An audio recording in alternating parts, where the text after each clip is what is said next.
Hi, Dr. Lyness. Welcome to Q&A series of this series that I have on YouTube. Thanks. It's good to be here today. Thank you. I appreciate your time.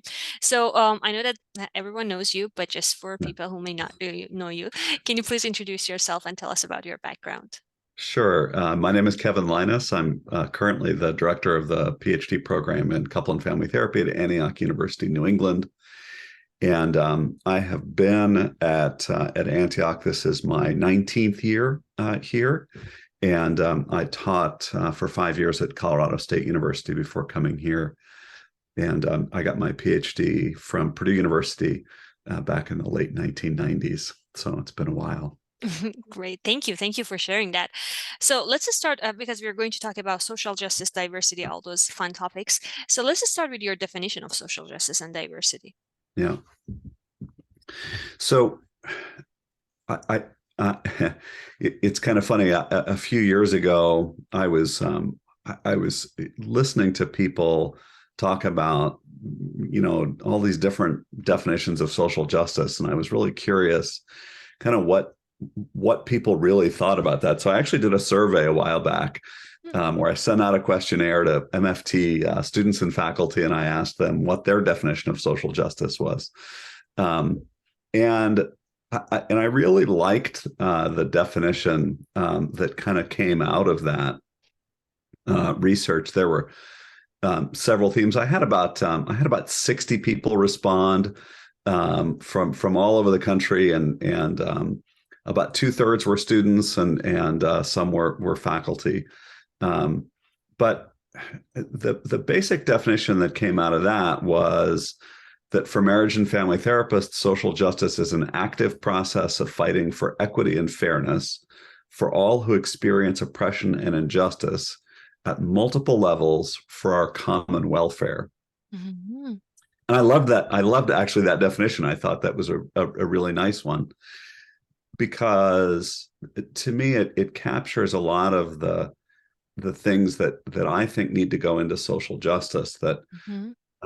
that it's an active process, that it's not just a belief system, but that you have to be doing things to bring justice about. That it's not just about equality, but that it's about equity and fairness, Mhm. and that it's about people who experience oppression and marginalization. Mhm. For the common good part is also, I think, really important, because to me, it's really important um, that people act for the common good. That we're Mhm. not just acting for ourselves. That everything that because as we lift the common good, everybody gets lifted, and Mhm. everybody's lives are improved. And I really believe that, and so I think that's a big part of um, of what I've tried to do from a social justice perspective here at Antioch. And our program is really geared towards that. Our university is too.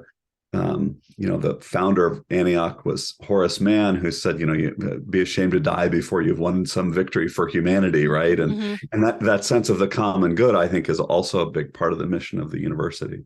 Yeah, yeah. Very Um, good understood. Yeah. the other part of your question was about kind of the definition of Yeah. diversity, and I think that it really fits in with that definition of social justice. So, um, diversity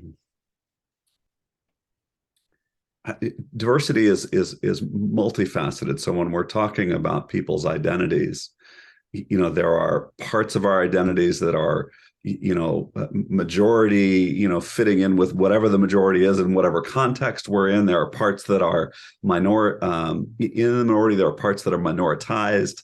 There are parts that um, give us access to privilege, and there are parts that where we don't have privilege. And I think that's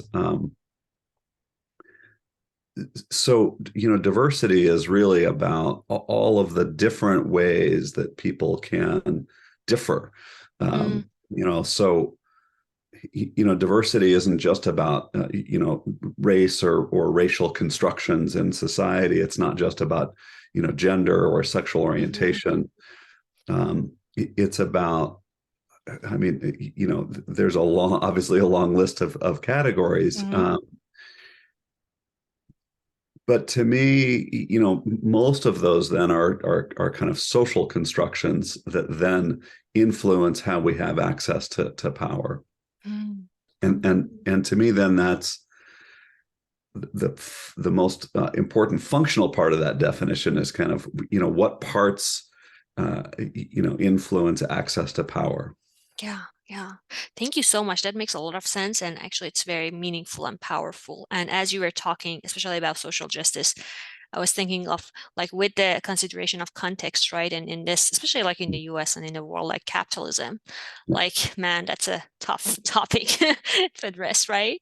yeah, Um, I know that we are going like to talk about all these different things in more depth, but just a little bit of confession or, story about myself. I was your student, as you yeah, remember, and I studied yeah, at Antioch and loved my experience there. And yeah, I know that at that time when I wanted, and I was in Iran, I wanted to apply for a program in the US. And I saw that on the website, it says like MFT or CFD based on social justice. And I exactly remember, right? I read that and I was like, I understand the meaning of each word and I have an idea, but I'm not yeah, sure what it's exactly about. And then I came here and I was lucky I studied at Antioch and I was like, oh my God, this is like I'm so lucky and privileged to be here. And then it was funny because even after that, everywhere that I go, I talk about my experience. And even when I was in my PhD program, yeah, medical family therapy, I told my friends like Antioch is based on social justice, the program. And my friends were like, what does that mean? And then I said, like, you know how in medical family therapy, we always talk about biopsychosocial spiritual framework everywhere. It's the same thing like at Antioch, but it's about social justice. So, yeah, but I want to hear from you. What does that mean that the program is based on social yeah, justice? yeah. So I mean, you hit on part of it already, which is that we talk about it all the time, Mm-hmm. right? I mean, we really try and make sure that every class has some aspect of social justice running through it, even if it's statistics. There are there are a lot of ways, and I'm the one who teaches most of our statistics classes, and so um, we try and talk in statistics about how research ends up not attending to all of the diversities that we have, because you end up just from a practical standpoint, you know like if we were to take let's say we wanted to look at Middle Eastern American, people who are of Middle Eastern descent. Well, we tend to lump them all together, but people from people who are Lebanese versus Persian versus Iraqi versus Afghani, Mm-hmm. all of those, they're all in that same region, but they're Mm-hmm. very different cultures and different contexts. But from a statistics perspective, we're not going to get enough Afghan Americans to be able to have a cell size large enough, and so that's just an example of making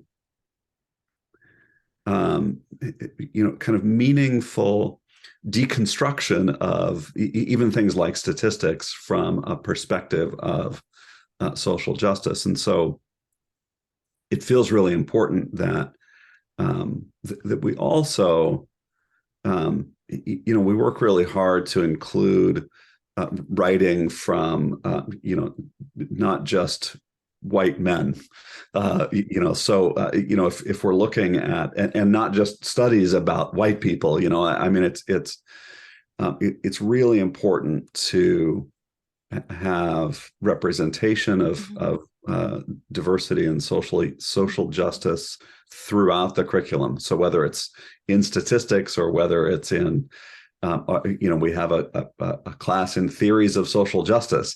That's a class that gets us started with that.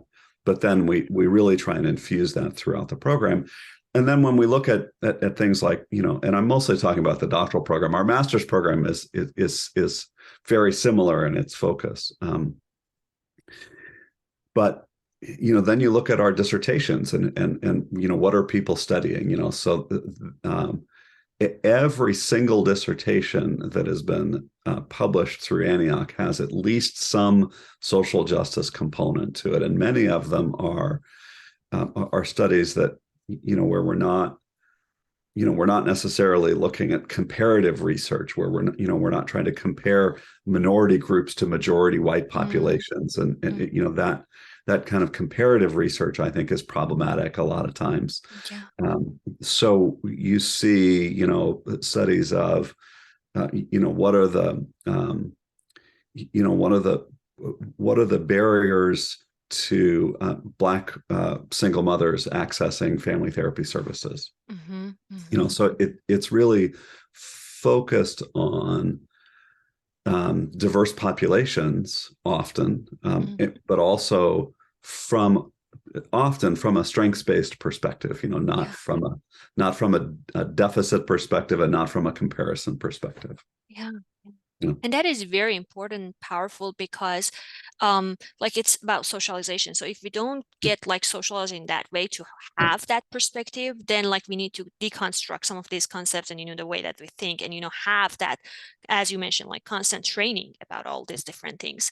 So it's really interesting because I feel like in my career, and I'm not a seasoned therapist by any means, but like I have both experiences, like great trainings, great, supervision, all those different things. And I've also been in supervisions that, we were watching a clip about a couple and, they're doing EFD. So all the conversation is just about like EFD and interventions. And I'm there, like I say something, it's interesting because the therapist is a white man and the wife is like an immigrant. Like maybe we need to talk about a power dynamic there. And everyone is like, what are you talking about? Right. So, and they say, personal is political and political is personal. So what do you think about that? About like all these different trainings that we have, and sometimes there's this lack of social justice. Sometimes, it's there. So what do you think about that in your experience? Yeah. I actually, in 2016, I was co-chair of a conference, the Gross Conference on Marriage and Family, and the topic was sexual and gender diversity. And the subtitle of the conference was the political is personal, Mm-hmm. and this was right around the 2016 election, and so it was, All the fun things. um, I think um, in our current world, politics is about power, and power affects everybody. So certainly politics gets personal because everybody is influenced by power. Even people who you know are ascribed power or have a lot of power uh, can also be affected negatively by power imbalances. Mm-hmm. There was some interesting research on couples, and they that showed that couples with high levels of power imbalance, that both partners suffered in that. That so Mm-hmm. there's this kind of myth that we have that having power is great and you should want power and all of that. But I think everybody benefits from more egalitarian systems, and certainly if you look at taking a more macro perspective, if you look at research on income inequity in countries, the Mm-hmm. countries that have the highest income inequities also have higher levels of depression, higher levels of violence, higher levels of anxiety, lower levels of happiness.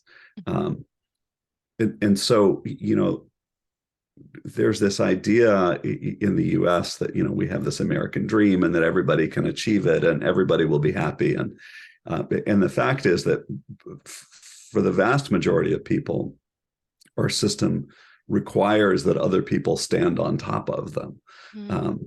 in order to achieve their level of power. But most people end up um, having less power, and being oppressed. I think that, and then there's the politics of, of just trying to capitalize on that and to separate and divide people. And I think we end up with a society that has a lot of um, a lot of misinformation in it. The AMFT conference was just last week, and that one of the keynote speakers was talking about misinformation and how damaging that is, and I think he didn't explore how misinformation builds on so many of the racist and sexist and homophobic and transphobic trends that we currently see, but clearly there's a lot of that going on. So all of that means that the political is personal for all of us, and then flipping that around too, I think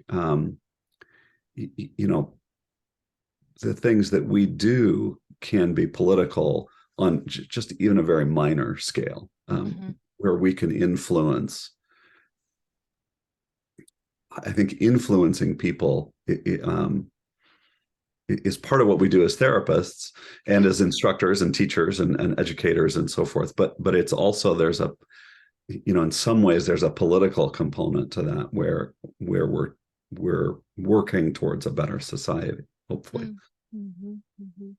I think I can listen to you for the rest of the day, but that was really, it makes a lot of sense. And it made me think of two things. The first thing is sometimes I think we are so good at what I call, wrapping things up.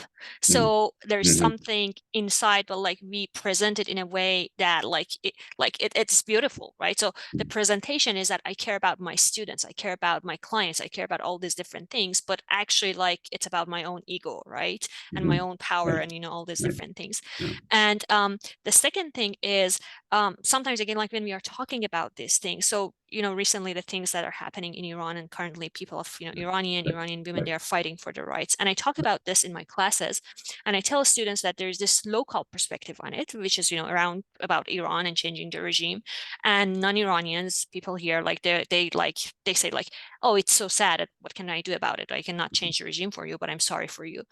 But I always think like there's this other aspect, global perspective into it, that what we see in Iran is the same thing that we have, the same issue that we have in the US. The extent of it is very different, the depth of it is very different, right? But the issue is the same, and it's about the right to choose, right? Yeah. To choose whatever you want to have, or to do, or to love, or all these different things. So again, like that being said, sometimes we feel like because I'm in this privileged position or chair, like whatever is happening outside there, it's just far away from me, whether it's like in Iran or another, state, or, whatever. But actually, like the issue is the same. Does that make sense? Yeah, for sure. I mean, it's in some ways, it's not just the right to choose, but it's the right to be. Yeah. The right to be who you are. Exactly. Yeah. Exactly. And speaking of all these different things, I'm working on this actually concept or research right now about deep inclusion and diversity work. And so kind of like based on my experience, a lot of times what I see in to be honest, in our field, like as therapists, as teachers, as researchers, is we really talk about all these different things all the time.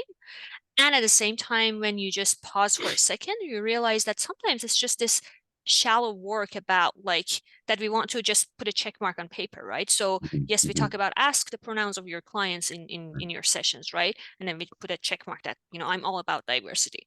And this is not deep diversity and inclusion work, right? In deep inclusion, anti-racism, social justice work, all these different things, you really care, and you are in situations that you're constantly uncomfortable. And that's the thing, like being uncomfortable. These conversations, these actions are uncomfortable. Yeah. So what do you think about that again, like from your perspective, for us as teachers, as therapists, as researchers? What do you think about that deep versus shallow work? Yeah. Well, I certainly agree with that. I think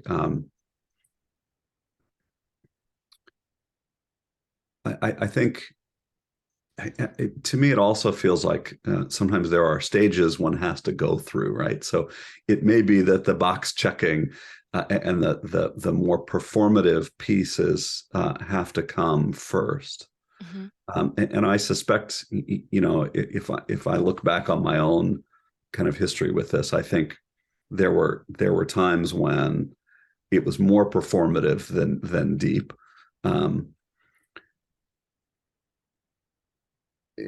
then I think what can happen, the 12-step programs, have the saying, fake it till you make it, right? And so, in some ways, I think if you can start there, it's a starting point.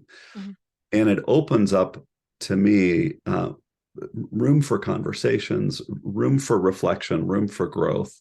And it's a process, for so many of us. I mean, for me, I'm a middle class, middle aged white guy, with a lot of gray in my beard and a deep voice. So people listen to me even if I have nothing to say. They'll still listen to me because I sound like I know what the hell I'm talking about. So I have a ton of privilege, and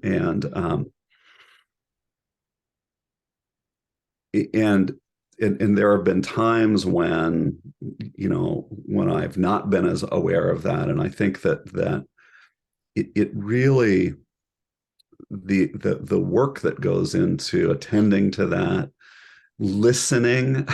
So Mhm. that's the other piece. I think, we're in the midst right now as a university of trying to build on our anti-racist kind of um, I think our university does as a university, as our kind of our university administration, there's a performative aspect to some of that, unfortunately, and as a faculty, I think we're really trying to engage our leadership to do that work more deeply, and it's challenging. And I think my point about having privilege is that people with privilege don't want to easily give that up, right? I mean, Mhm. it's difficult to um, it's difficult to face, Mhm. um, and then you end up kind of moving into the white fragility piece, and so all of this is kind of a process, and I think that um, to me that also feels like a step in the process. Mhm. I go back to it reminds me of the Meta Frameworks book by McCune Carr and Schwartz and Pinsoff and Brenlin, not in that order, but those are the primary authors anyway. Um, um, but in that book, they have a developmental framework for working with people on gender, um, and that developmental framework has always kind of stuck with me to remind myself that you can't move somebody from a beginning point all the way to the end in Mhm. one step, right? There are Mhm. multiple steps Mhm. along the way. And I think I think people don't often start off in the deep end. They start Mhm. off more shallow and performative and work their way up to it. Yeah. And I think that that's a normal process. Yeah. I agree with that. So maybe my argument is that, or my experience is that a lot of times people they choose to, or I don't know, Yeah, unintentionally they stuck in the first yeah, sure. step. Yeah, And as I mentioned, it's hard because you yeah, give up your privileges and you need to risk your power and all the different things that you have. But again, like it's just so interesting for me because again, like we wrap up things beautifully, like we say, like we are doing all these different things, but like it's very transactional. It's not yeah, transformative. yeah. Like it's, as you mentioned, it's performative. It's not that deep work. So, and I'm looking for all these different ways that we can promote diversity and social justice in our work. But so because we're talking about again all these different things, I teach diversity class, and even like this semester. And when I talk and I ask my students towards the end of the semester, what did you learn? Sometimes the answer is we learned something about something, but we know nothing. And stories they have like many different layers, right? And that like not knowing position is very insightful.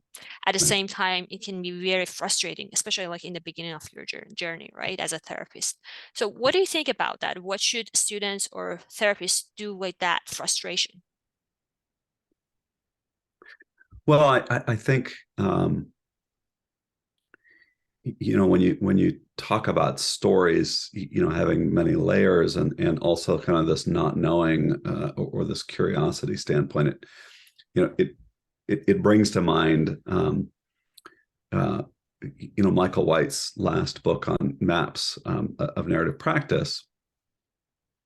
And one of the things that really stood out in that book for me, and he was talking about people's presenting problems or the stories that they come in with, but that everybody has a unique experience of like depression. So you may have a diagnosis of depression, but how you experience depression may not be, the same as how I experience depression or somebody else. And Mm-hmm. so we always have to then be kind of coming at things from that sense of not foreclosing possibility by thinking we know what's going on, right? And I think that if we can apply that to our social justice work, then it doesn't have to be as frustrating, because it can be a place of curiosity and a recognition that you can't know everything about everything. I mean, you Mm-hmm. can't.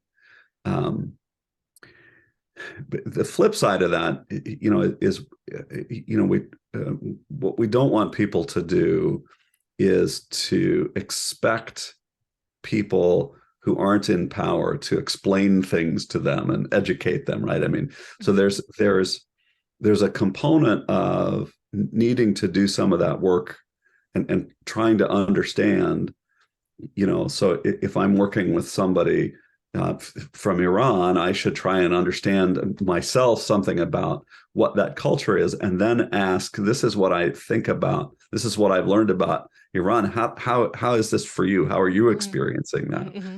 So that it's not just me expecting you to tell me about what Iran is like, Mm-hmm. um, but also me knowing that just because I know something about Iran isn't going to tell me really about what your experience is. Mm-hmm. Mm-hmm.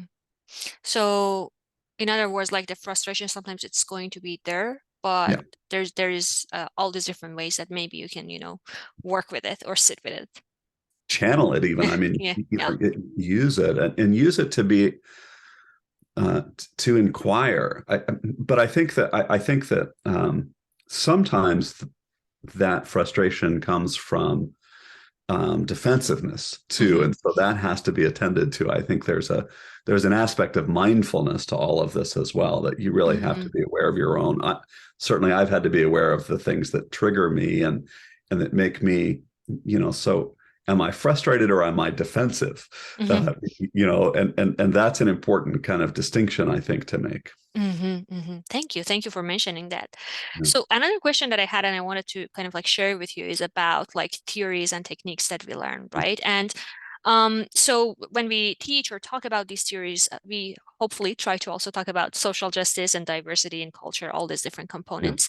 And again, like in my experience, sometimes two things happen. So there are some loyal fans of these theories or pioneers who are still alive that when we Sure. have all this different criticism, they think that we are criticizing like the whole, like everything about the theory versus like the fact that we respect some of the helpful, the information or, the education that we have in that theory. But at the same time, we have all this different criticism. And sometimes one general and very common feedback or comment that I get is that, no, like, yes, this theory or, whatever, like developed X years ago, Right. but, right now we did two studies with Black families or, this population. So it is diverse. It is like, it is multicultural. What do you think about that? Yeah. I mean, I think it's certainly better to have two studies than none. um, but um, but I think, and I think, if you've developed a model, you want to promote it and believe in it, and all those kinds of things. Um, but I think those are also still valid criticisms. I think, um, and I think it's important that there be critique. I mean, um, Virginia Goldner and Michelle Bograd and all of the women involved in the feminist critique of family therapy really moved the field forward by Mhm, that critique.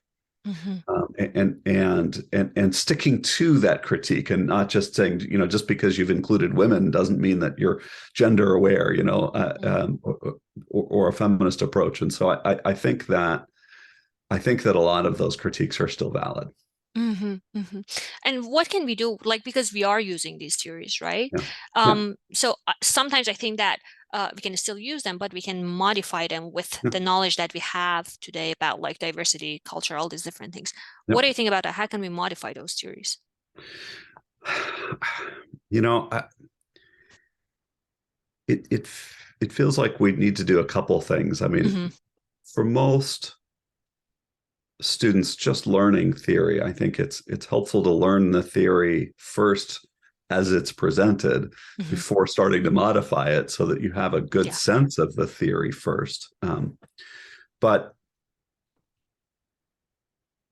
I think I think every therapist modifies Hmm. the theories that they learn. I mean, none of us practice these things the same way, which, you know, of course, from a research perspective, is a problem. You know, because nobody's doing things the same way, and so you know, therapist effects are a real issue. Mm. But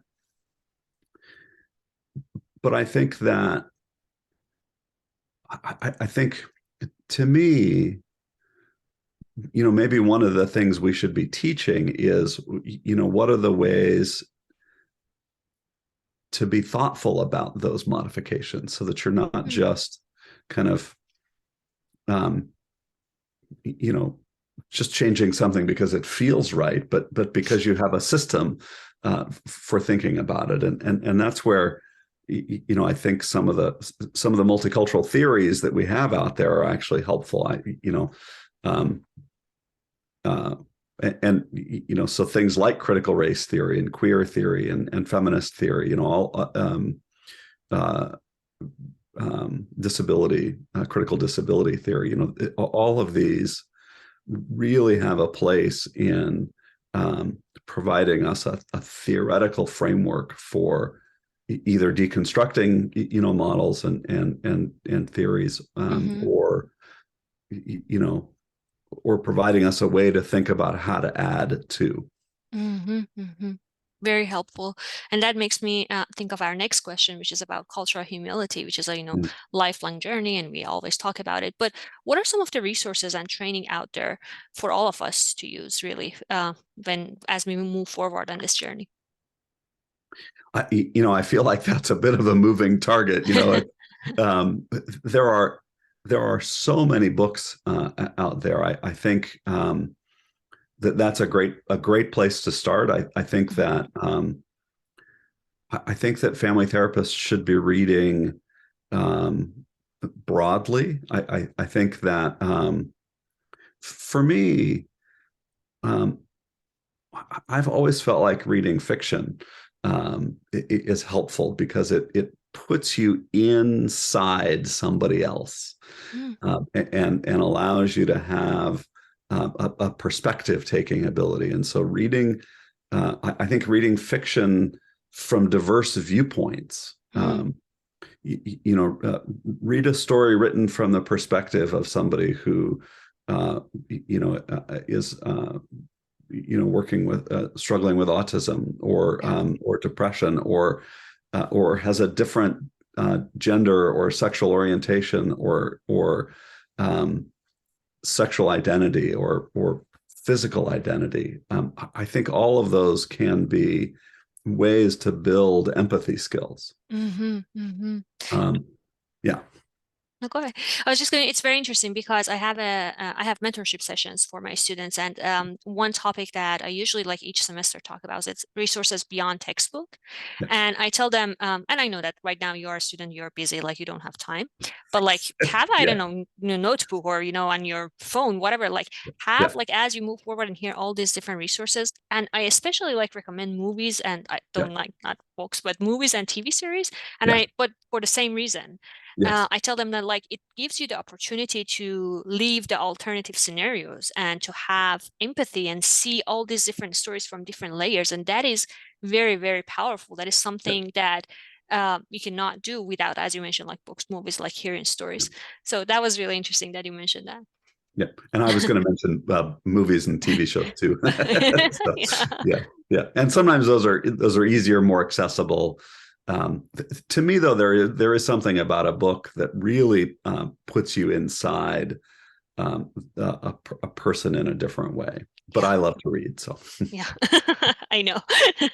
But yeah, and I talk about like the specific TV shows or movies that I watch, and a lot of times I joke about it and say like I wish I was in partnership with them, like they paid for advertisement to me, but that is not the case. But yeah. what is this just out of what is a recent TV show that you watch about like this whole power dynamic or diversity things that you like? I mean, well, The Handmaid's Tale would be a good one. Um, and on the flip side of that, The Crown, so The Crown is all about power from a very Yeah. different perspective, and yeah. Um, but even I'm a big fan of British uh, crime, police procedurals. Mhm. On BritBox, there's a new series called Karen Peary, and it's just a 3 episode little series. But in that, you see themes of gender and race and racism woven throughout the show, Wow. and it's not a major theme in the show, Mm. but it's clearly that they've made that an important part of the show. And so it doesn't have to be like The Handmaid's Tale where it's in your face Yeah. all the time. But if you attend to it, you can find it a lot of places. I'm going to watch that. Have you watched White Lettuce, the White Lettuce? I have not. That is very interesting. Like Is the it? whole, Yeah. yeah, the power dynamic and the conversations. I really like it. So, Yeah. there's also this movie on theater, Triangle of Sadness. That was also very interesting in terms of power Okay. dynamic. Okay. I'll add that to my list. Going back to our conversation. So, can you give us some real examples of, clients, that and highlight the role of diversity and context in that work? When you provided that question to Mhm. me ahead of time, I thought about that, and the first client that came to my mind was actually a complete and utter failure on my part to connect with a client. So I thought I would share that Mhm. story. So I was in private practice in Colorado. So this was probably 22 years ago. It's a Mhm. long time ago now. And a woman came in. She was kind of a middle-aged woman. She had a daughter who was a young adult, and her daughter was the woman, the client was white, and her daughter was dating an African American, Mhm. and she was struggling with that and wanted to address it, wanted some help with that. And I got very excited about that because I had all kinds of resources at my, and and I went much too quickly, um, and I don't know exactly what happened because she only came once and never came back. But as I have thought back on it, over the years, I feel like I didn't meet her where she was. And I tried to push her way beyond, I think, where she could go way too quickly. Mhm. And so that's an example of kind of that developmental model that I was referring to earlier, where it just didn't,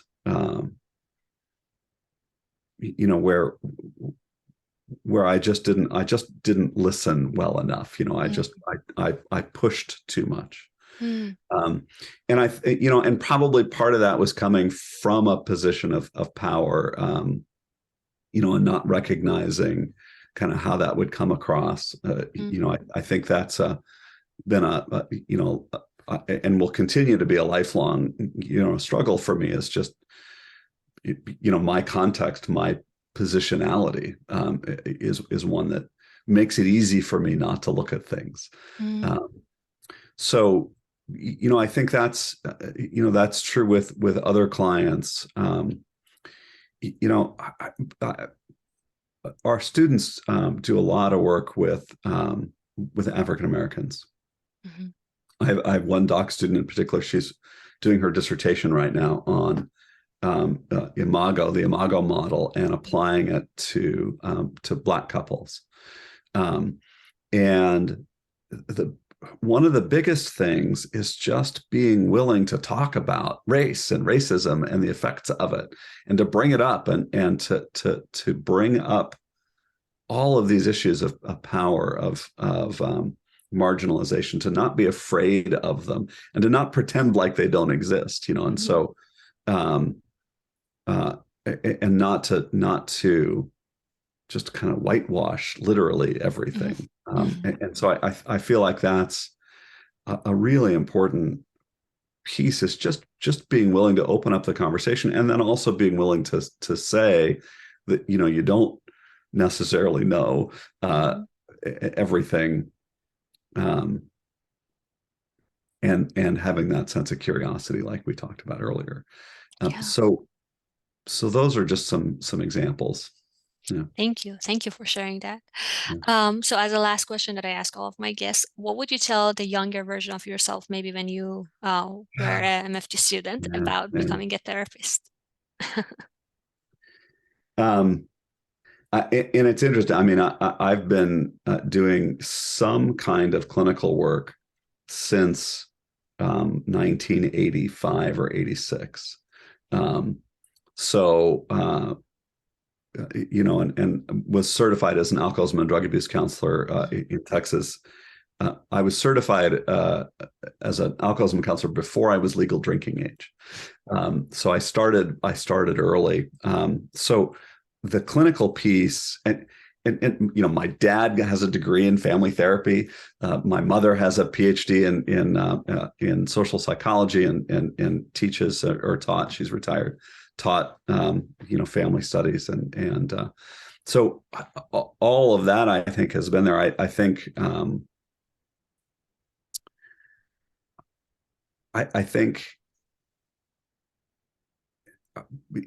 what I said earlier about defensiveness, I think I would just try and teach myself some mindfulness tricks earlier, Mm. some mindfulness tools, so that I could be less reactive and less defensive and more open earlier, Mm. because it sometimes it takes a while.